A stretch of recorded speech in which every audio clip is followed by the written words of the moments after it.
Buenos días. Bon día. Bon día. Don Ignacio Grande, a mi izquierda, presidente de la Fundación Arzobispo Miguel Roca. Doña Teresa Cardona, directora territorial de Sanidad en Valencia. Monseñor Arturo Pablo Ros, obispo auxiliar. Y la honorable señora Mónica Oltra. Gracias por venir a estas jornadas de puertas abiertas. Gracias también a todos los que hoy nos habéis acompañado a lo largo de la mañana. A las directoras de Proyecto Hombre, Alicante y Castellón. A los profesionales de instituciones penitenciarias. A los profesionales de las UCAs, de colegios, de unidades de prevención comunitaria, representantes de los servicios sociales y voluntarios y trabajadores de la Fundación. Gracias por encontrar tiempo y poder estar aquí para conocer lo que somos y hacemos. Proyecto Hombre en Valencia nace en 1985, en un contexto social y asistencial completamente diferente al actual, caracterizado por la alarma social de un nuevo fenómeno que hacía estragos en nuestros jóvenes, una falta de estructura asistencial y la necesidad de dar una respuesta casi desde la emergencia social. 33 años han dado para generar toda una trayectoria de luces y sombras. Comenzamos en un momento de gran preocupación social. Éramos pocos los que ofrecían tratamiento y la diócesis de Valencia envió a un grupo de personas a formarse a Italia, en Proyecto Uomo. Somos herederos de una tradición que arranca en las comunidades terapéuticas y que hoy se vuelve a poner en valor como una herramienta más. Muchos socios colaboradores, profesionales, voluntarios y familias han sustentado este proyecto en Valencia. Las administraciones nos han apoyado económicamente y nos hemos sentido parte en la creación de un sistema público de atención a las adicciones. Hoy en día estamos presentes en Gandía, Ontinyent, Valencia y en el módulo 1 del Centro Penitenciario de Valencia Antonio Asunción. Cada día 300 personas y gran parte de sus familias, el directo, de sus familias acuden a nuestros centros. Ofrecemos un abanico de tratamientos de todo tipo a todo tipo de sustancias, tanto a menores, jóvenes y adultos, en dispositivos ambulatorios, centros de día, en programas de tarde o en comunidad terapéutica. Con un equipo transdisciplinar de 48 profesionales y 100 voluntarios que permite ofrecer una atención personalizada y múltiples actividades complementarias al tratamiento. Desde un abordaje biopsicosocial centrados en lo psicoeducativo y terapéutico, enfocados hacia la integración sociolaboral, creemos en el potencial de recuperación de la persona, de sus capacidades para reorientar su vida, del necesario apoyo de la familia y del contexto social como factor de protección. Como entidad, somos una fundación canónica, impulsada por Cáritas, situada en el tercer sector, ámbito de lo social y sin fines lucrativos. Como Proyecto Hombre Valencia formamos parte de la red de Proyecto Hombre en España, asociados en la Asociación Proyecto Hombre, formada por 27 centros de Proyecto Hombre y que atiende a más de 16.000 personas y cuenta con más de 1.000 profesionales y 2.600 voluntarios. Compartimos una carta fundacional, una escuela de formación y un trabajo en red para la mejora continua y la interlocución con las diferentes administraciones autonómica, estatal e internacional. Como entidad de voluntariado formamos parte de la plataforma del voluntariado de la Comunidad Valenciana. Creemos en el papel insustituible del voluntario como expresión de una nueva solidaridad que entrega su tiempo, conocimientos y corazón, elementos de transformación social. Somos una entidad especializada en las adicciones y nos sentimos parte, junto a otras entidades sociales del tercer sector, de un movimiento social preocupado por el bienestar de las personas que sufren trastornos adictivos. Y desde la sociedad hemos generado unas organizaciones que prestan unos servicios de calidad, y quieren contribuir a una transformación social que ponga en el centro a la persona y a su entorno familiar y social. Frente a un modelo competitivo de servicios nos une una misión y el deseo de cooperar, que comparte información, trabaja en red y le preocupan las políticas públicas de salud e inclusión social. La Comunidad Valenciana ha sido un referente en la creación de un sistema público de atención a las adicciones. Hace poco celebrábamos los 25 años de las UCAs. Somos parte de ese sistema y creemos que es necesario reforzarlo, repensarlo y crear las oportunas pasarelas que las coordine con salud mental, con los recursos sociales y de integración laboral. Es necesario retomar un liderazgo ambicioso y con miras a largo plazo que facilite la participación de todos los implicados, profesionales, entidades sociales, usuarios, familias, para rediseñar una adecuación del sistema a la nueva realidad de las adicciones. Creemos que es muy importante continuar el trabajo iniciado para la concertación social con el tercer sector de las adicciones, un sistema que garantice la calidad del servicio, la cooperación y reconozca el valor que aportamos las entidades sin ánimo de lucro. También es muy importante adecuar los marcos legislativos, las órdenes de regulación de centros y programas y las dotaciones económicas a las nuevas necesidades y demandas de la realidad de las adicciones. Como necesidades emergentes nos atrevemos a señalar algunas. El diagnóstico dual. La complejidad de ese abordaje terapéutico precisa de una intervención integral e integrada, no una suma de sistemas. Los perfiles más jóvenes e incluso menores con cuadros complejos, con abuso de sustancias o a las TICs, no están encontrando el tratamiento adecuado en los recursos hoy en día. El incremento de las adicciones comportamentales, el potencial y real poder adictivo de los videojuegos y las apuestas deportivas. Para desarrollar todo eso, cuenten con nuestra colaboración. Las drogas legales y ilegales continúan con nosotros. No es una preocupación para la población general, pero continúan generando mucho sufrimiento en el entorno social y familiar. Sobre ellas sigue pesando un estigma que favorece el rechazo y la ocultación y suponen un gasto en los sistemas de salud muy importantes. Por todo ello, es muy necesario potenciar las acciones preventivas en todos los ámbitos, familiar, escolar, laboral y comunitario. No es un gasto, es una inversión.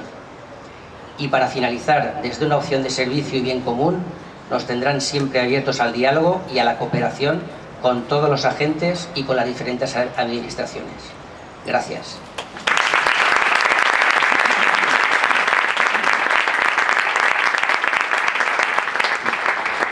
Tiene la palabra don Ignacio Grande.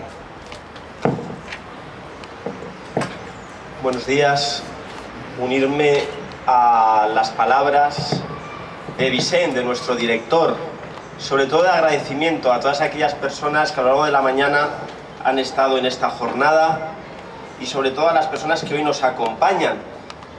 Especial atención a las personas que nos acompañan aquí en la mesa, la directora territorial de Sanidad, que viene en representación de la Consejería de Sanidad, a don Arturo Ros, nuestro obispo auxiliar, y a la vicepresidenta del Consejo, doña Mónica Oltra. Muchísimas gracias, de verdad, por venir a nuestra casa.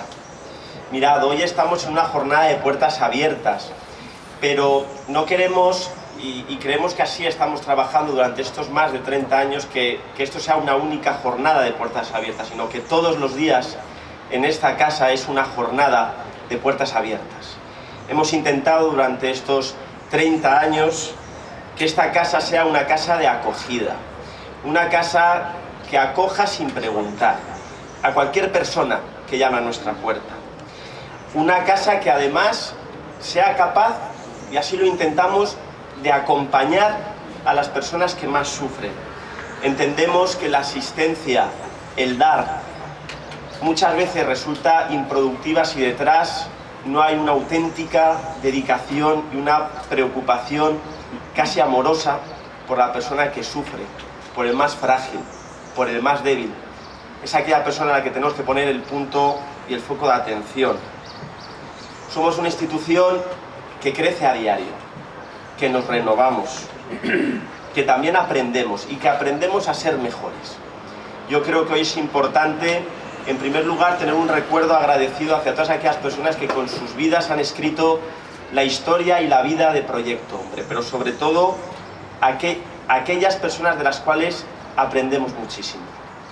Los que nos dedicamos al ámbito de lo social corremos el riesgo de pensar que somos nosotros los que damos y no darnos cuenta de lo mucho que recibimos de todos y cada uno de aquellas personas a las que atendemos. Vidas de hombres y mujeres que han sufrido mucho por culpa de las drogas, pero que son un auténtico ejemplo para nuestra sociedad, un ejemplo de superación, un ejemplo de lucha, un ejemplo de querer salir adelante, de vivir desde la convicción de que sí que se puede salir de ahí. Agradecer también a todas las personas voluntarias, a todo el personal contratado que entiende su trabajo no como un trabajo, sino como una auténtica vocación, una misión y un servicio. Mirad, yo creo que lo estamos viviendo en estas semanas en nuestra comunidad, una comunidad solidaria, una comunidad acogedora. La medida de la grandeza de una sociedad vendrá determinada por cómo seamos capaces de dar respuesta al sufrimiento de las personas más débiles. Y la calidad de vida de una sociedad vendrá determinada por la calidad de vida de estas personas. Seremos una sociedad grande, seremos una sociedad fuerte si somos capaces de dar respuesta a todas aquellas personas débiles y que sufren. Gracias de verdad por estar aquí hoy entre nosotros. Gracias por creer en Proyecto Hombre. Animamos también a que la Administración continúe renovando en nosotros esa confianza por intentar hacer de este mundo un poquito más justo, un mundo donde ponga, y vuelvo a repetir, ¿no?, e insistir, tenemos que ser capaces de poner el foco de atención en aquellas personas que sufren, que han sufrido, que como nosotros en un momento determinado de nuestra vida podemos encontrarnos ante un obstáculo, ante una dificultad, pero que necesario es que haya gente, que hayan instituciones que seamos capaces de acompañar en esos procesos de dolor. Muchísimas gracias, mucho ánimo, ojalá Proyecto Hombre continúe trabajando como lo está haciendo como mínimo durante 30 años más, y ojalá esta jornada de puertas abiertas pues ponga de manifiesto que esta casa todos los días tiene que ser y tiene que convertirse en una auténtica y alegre jornada de puertas abiertas. Muchísimas gracias.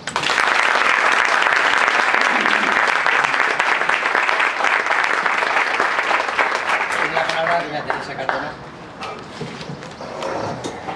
Bon dia a tots i benvinguts a aquesta jornada de portes obertes.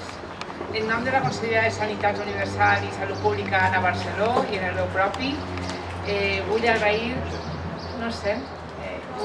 la seva invitació a participar en aquest acte de la Fundació Projecte Home Miguel Roca, Fundació Bisbe Miguel Roca, és un poc llarg el nom, i en concret al seu president Ignacio Nacho Grande. Aprofite per a traslladar-vos que tant en la Conselleria com en la Direcció Territorial de València que ara represente sempre tindran el nostre suport i col·laboració. Felicitar-los per aquesta excel·lent iniciativa que pretén visibilitzar el treball que en l'àmbit de les drogodependències es realitza des d'entitats com Projecte Home. Aquesta proximitat que avui es busca així contribueix efectivament a un dels principis bàsics que han de regir el treball en l'àmbit sanitari, apropar els recursos a la població, facilitant el seu coneixement i contribuint al seu accés i utilització. No em sentiu? Has d'acostar-te molt. Bueno, a veure si així, és que no sóc jo massa artista. Bueno, fins ara havia saludat i poc més, he oferit la meva conselleria tot el que necessiteu i la direcció territorial, per supost.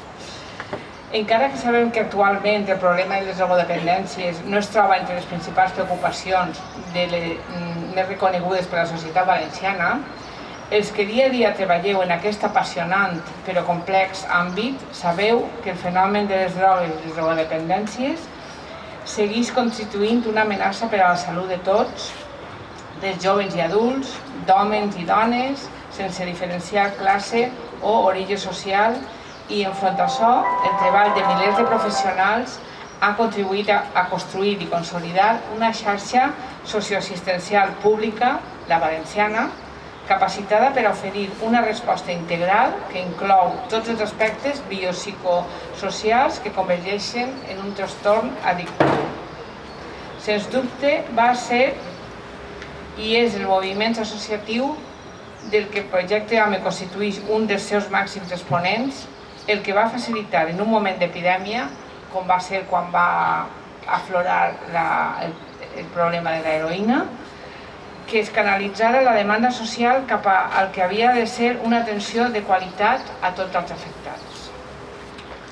Amb una reconeguda trajectòria de més de 30 anys, que avalen la seva professionalitat i implicació social, Projecte HOME constitueix no solament un referent a nivell estatal, sinó també una peça clau en el manteniment de la xarxa d'atenció a les conductes addictives de la Comunitat Valenciana i un exemple de col·laboració amb l'administració pública. Prova d'això són els serveis i recursos que dirigeixen i gestionen en el nostre territori. La majoria ja ho sabreu, que disposem de 2 comunitats terapèutiques a València, 3 centres de dia a València, Gandia i Ontinyent, que anualment atenen a més d'un centenar de persones, i una comunitat intrapenitenciària en el centre penitenciari de Picassent. I el que per a mi és més important com a metgessa de salut pública, i m'agradaria ressaltar el treball que feu de prevenció.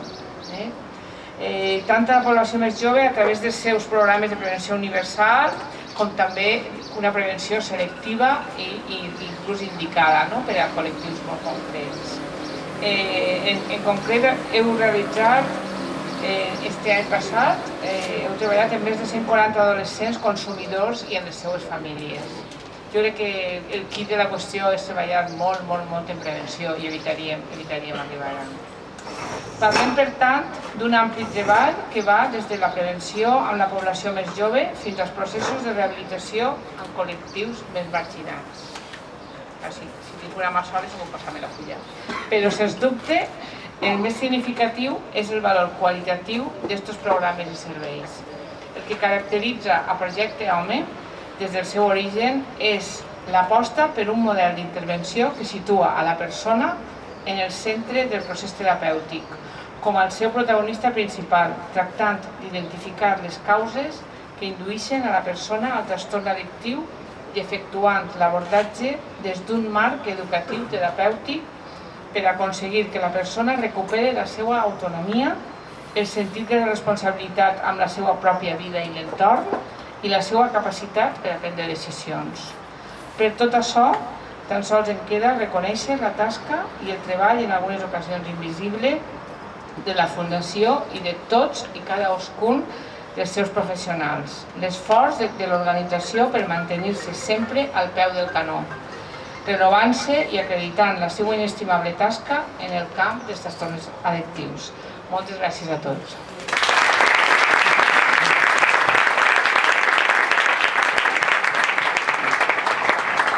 Tiene la palabra el señor Arturo Pablo. Bon dia. Teniu calor? Sí. Pues aguanteu. Així anem a més perquè el plàstic no filtra. Bueno, les paraules de gratitud sempre són pobres perquè no poden expressar tot el que volen dir i sentir. Jo agraïsc en nom de tots tot el que feu, tants anys d'entrega, de disponibilitat, de servici, d'alegria, veritat, Vicent? Ahí está el amigo Paco Palanca, que está desde las raíces, Te veig ahí, te veig, Paco, desde el primer dia, Jo volia recordar això, si m'ho permetiu. No sé si haveu llegit, suposo que no haureu pogut, vos dispensa, l'última exhortació apostòlica del Sant Pare, Gaudete et Exsultate, que és una meravella. Si no l'heu llegit, jo vos ho recomano. Perquè mos fa pensar la identitat de Projecte HOME. La identitat de Projecte HOME és veritat que el temps mos ha fet saber treballar necessàriament en col·laboració institucional per fer un bon treball, i continuarem fent-ho, per supost. Inclús, a dependre coses que no sabíem fa 30 anys i ara les sabem mitjanament bé, no? Però no oblidem això, la identitat de Projecte HOME és l'Evangeli. És l'Evangeli, I això ens dona una força tremenda.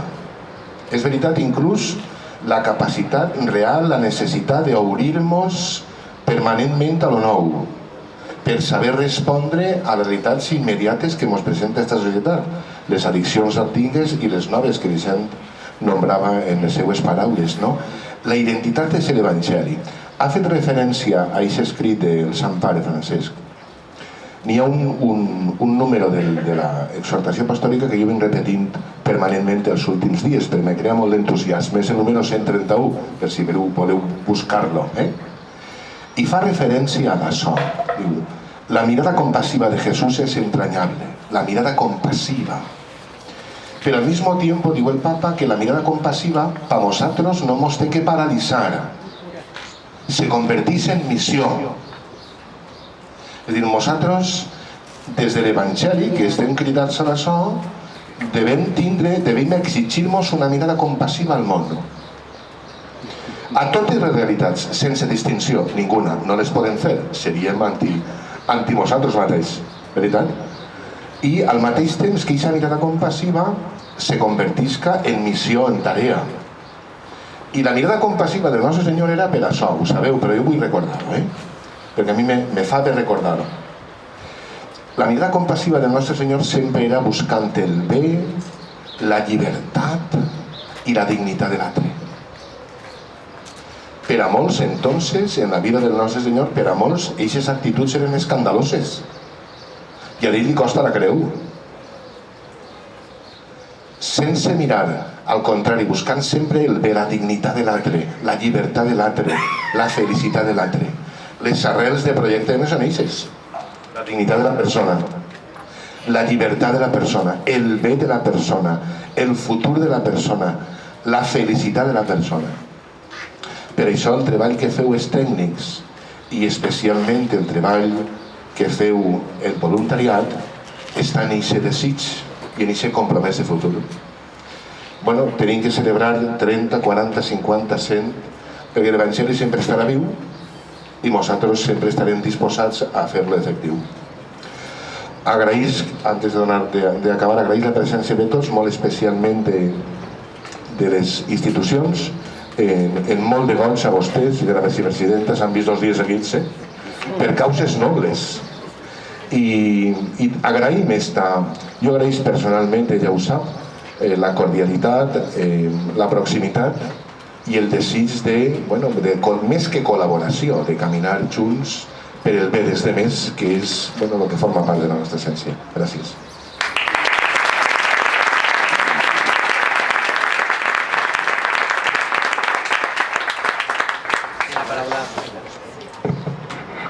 Moltíssimes gràcies. Molt bon dia, directora territorial de la Conselleria de Sanitat Universal i Salut Pública, Teresa Cardona, president de la Fundació Arquebisbe Miguel Roca, Proyecto Hombre de València, amic Nacho.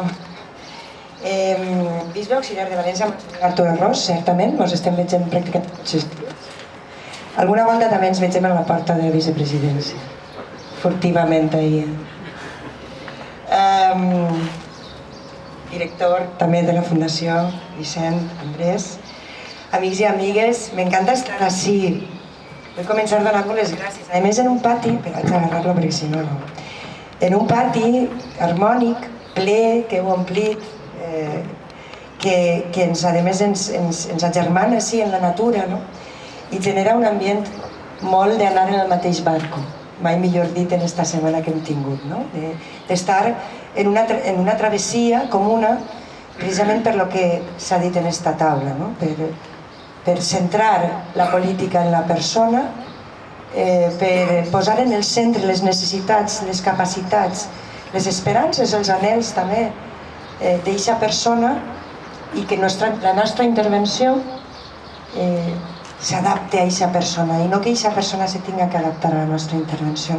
Això és un poquet, jo crec que l'espirit que compartim, en paraules i coses diferents, però amb el mateix concepte. Per això vos vull agrair que m'hagueu convidat a aquestes jornades de portes obertes, entre altres coses perquè la meva vinculació en esta casa, que ja fa alguns anys, no diré quants, però fa molts, el tornar a entrar així per la records d'aquella etapa també de voluntària que vaig viure quan era més jove que ara. En tot cas, la Fundació Activisme Miguel Roca, Projecte Hombre València, que se doni a conèixer no només les instal·lacions, que també és important, sinó els programes de prevenció i tractament d'addiccions, i presentar també el treball no només de València, sinó d'Ontinyent i Gandia i la comunitat terapèutica de València i intraterapèutica de Picassent. Me pareix molt important, la gent ha de conèixer això, que és una gran invisibilitat que tenim, perquè moltes de les vulnerabilitats tenen una altra vulnerabilitat associada, i és la invisibilitat. Vull destacar la dedicació, professionalitat dels treballadors i treballadores d'una organització sense ànim de lucre, efectivament, centrada des de la seva creació en 1985 en ajudar a persones amb problemes d'addicció, com l'alcohol i altres drogues, així com també altres addiccions del comportament, joc patològic, noves tecnologies, un ús compulsiu d'internet.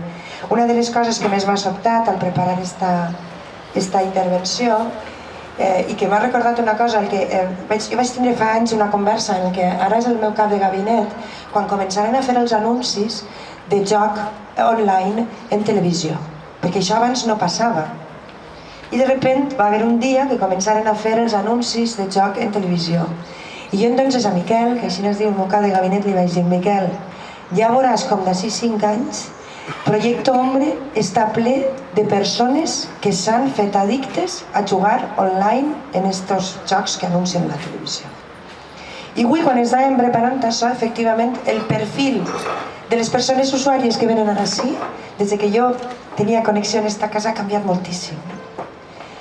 I tenia un valuós equip humà, centrat en les persones més vulnerables, en la prevenció de comportaments, en col·lectius sensibles, també en l'àmbit escolar, perquè també n'hi ha xiquets i xiquetes, adolescents, diguem, menors d'edat, vull dir, en l'àmbit comunitari i en l'àmbit laboral, així com una intervenció primerenca en adolescents. Professionals, terapeutes, persones voluntàries que també ofereixen el seu temps, me veig molt valuós.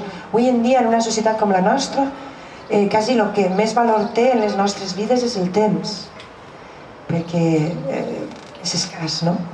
I que aquest temps s'ofereix, que a mi em pareix una de les grandeses més grans del voluntariat, no? En definitiva, una organització valenciana de referència en l'àmbit de les addiccions i de l'exclusió social, integrada, compromesa, oberta, així no se n'ha tancat mai la porta a ningú, i que desenvolupa una missió imprescindible centrada en l'acompanyament i ajuda a les persones en procés de rehabilitació i reinserció social. En 2017, i crec que s'ha de posar en valor, Projecte Hombre va atendre vora 1.500 persones, la qual cosa suposa un 20% més que en 2016. És a dir, esteu fent un esforç sostingut i creixent. Un creixement molt destacable, que segueix amb la progressió constant mostrada en anys anteriors, una activitat assistencial que vull agrair-vos, que mantinguereu durant els anys també més durs de la crisi econòmica, quan més falta feia també, perquè la crisi també du aparellada caigudes psicològiques de les persones que duen moltes voltes a les addiccions, i per tant en recursos escassos i a vegades quan ni tan sols arribava a pagar-se, vosaltres mantinguereu això, i en aquell moment també vam tindre ocasió de veure-nos. Molt destacable també és el perfil de les persones ateses.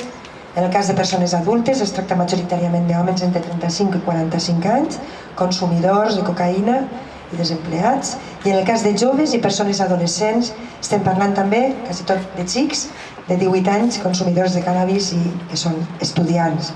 I l'atenció a l'adolescència i les possibles addiccions en aquesta edat primerenca és molt preocupant. Estic segura que heu reflexionat també sobre això. I per això també és fonamental la tasca de conscienciació i sensibilització que porteu endavant. No sols la intervenció en les persones, sinó també la veu per a alertar a la societat de que això està passant. No oblidem que sols en 2017 un total de 83 joves menors de 25 anys van ser atesos per Projecte Hombre en la província de València, i d'ells el 18% va acudir a l'entitat per les seues addiccions a les apostes online. El que parlàvem abans, com ha canviat el perfil. Per això també vos vull dir que l'avantprojecte que el govern valencià ha aprovat sobre la llei del joc de la Comunitat Valenciana busca precisament reforçar les mesures de protecció dels eslabons més dèbils.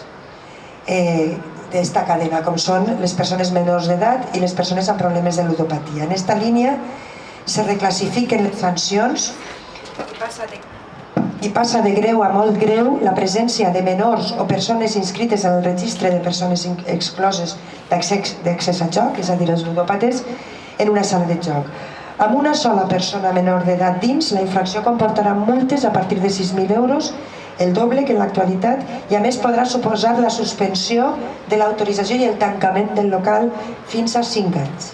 Crec que és important això, perquè també s'ha de fer lleis que protegisquen la nostra gent més vulnerable, perquè no tinguem que caure en tindre que tractar-los. A més, prop de 500.000 euros que el Consell recapta anualment en sancions en l'àmbit del joc es destinaran en aquesta nova llei a mesures de prevenció i de lluita contra la ludopatia quan s'aprova aquest projecte que ara està en tramitació en les Corts. És a dir, també el que volem és que aquests diners que se recapten siguen revertits en programes com este. I també per a col·laborar en la vostra tasca diària, és evident, com deia Monsenyor, estem en col·laboració, és important, no només en col·laboració de finançament, que és important, sinó també en el recolzament institucional. És important que assistigui a la Conselleria de Sanitat Universal i Salut Pública. És important que estigui a la Conselleria d'Igualtat i Polítiques Inclusives, perquè reforcem també moralment, políticament, la feina que feu. I també vull agrair el Servei d'Atenció a Persones Migrants de Projecte Ombre, que fa un treball essencial per atendre amb totes les garanties i oferir la informació necessària per a donar la millor acollida possible a unes persones que arriben al nostre territori fugint de situacions dramàtiques marcades per la violència, la fam, la pobresa, com hem vist precisament en aquests dies amb aquesta arribada de, en principi, 629, després 630, perquè va néixer una nova vida a bordo del barco Aquarius. Així és com veieu, nosaltres des del govern valencià i vosaltres des de la societat civil, des d'aquest tercer sector tan important com a organització sense ànim de lucre, treballem i avancem en la mateixa direcció, com dèiem abans, en aquest barco que va en la mateixa direcció, a vegades en el vent més favorable i a vegades en el vent no tan favorable, però tenim clar que tenim un horitzó al que volem arribar, que és millorar la vida de les persones, garantir el seu benestar, la seva dignitat, i des de luego sense la vostra tasca este món seria un poquet més injust i jo crec que és important mirar-vos als ulls i poder-vos-ho dir. Gràcies, moltíssimes gràcies de nou pel vostre treball i la vostra contribució impagable per fer un món millor. Gràcies.